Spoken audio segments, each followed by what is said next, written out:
I now look to Prashant Bhushan to continue the case for the proposition tonight.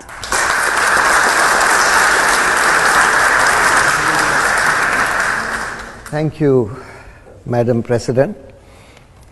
As I stand here to advance this motion, I don't know where to begin. Where to begin to talk about the havoc that the Modi government has wrought to India. Should I start with the economy, which he has wrecked with his absolutely ridiculous, unthought out policies like demonetization? I could name many others. I was asked facts.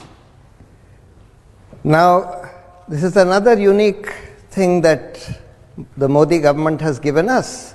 It has destroyed all institutions whose job is to find out the facts.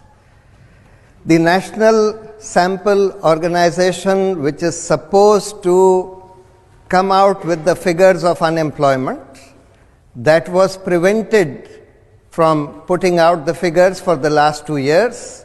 When finally the figures which they had collected leaked out, which showed that far from creating jobs, he had actually destroyed more than 1 crore jobs in the last 1 year alone, that is more than 10 million jobs in the last 1 year alone, then the heads of the statistical organizations which were responsible for creating these figures, they were attacked by the government and they had to resign.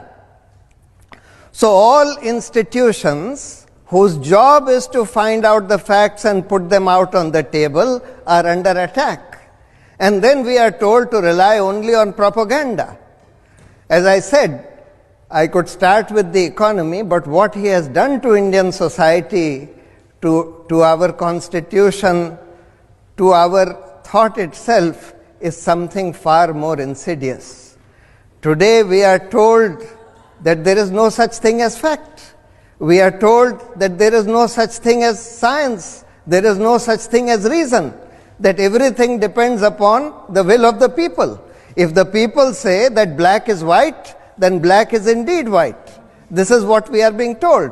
If the people say that in ancient India, as Modi said, we had developed plastic surgery and Lord Ganesha's trunk was a fine art of plastic surgery in the past, or as he said, that Karna from Mahabharata, from this ancient epic Mahabharata, was born as a test tube baby. He was an example of in vitro fertilization. Or as he said, that clouds do not allow the radar to see the planes, and therefore I asked the Air Force, against their wishes, to go and strike Balakot when the weather was unfavorable, etc. I mean, do we just disregard reason, critical thinking? Do we just disregard facts merely because we have been told to believe certain facts or certain fiction because of the propaganda that has been spread? That's the other damage that he has done. That he has reduced the media by controlling large sections of the media through inducements, through threats, etc., to just instruments of propaganda, instruments of spreading hate against Muslims, against minorities, etc. So, there is an attack on reason, there is an attack on science, there is an attack on civilized values themselves, civilized discourse itself.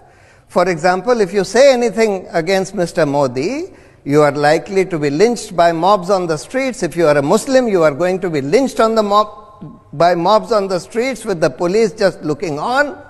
If you say something even on the social media against Mr. Modi, you are going to be lynched on the social media by being given threats of rape, or if you are a woman, threats of rape, otherwise threats of being killed, etc. And this whole social media lynch mob, as I call it, is controlled by no other person than Mr. Modi himself.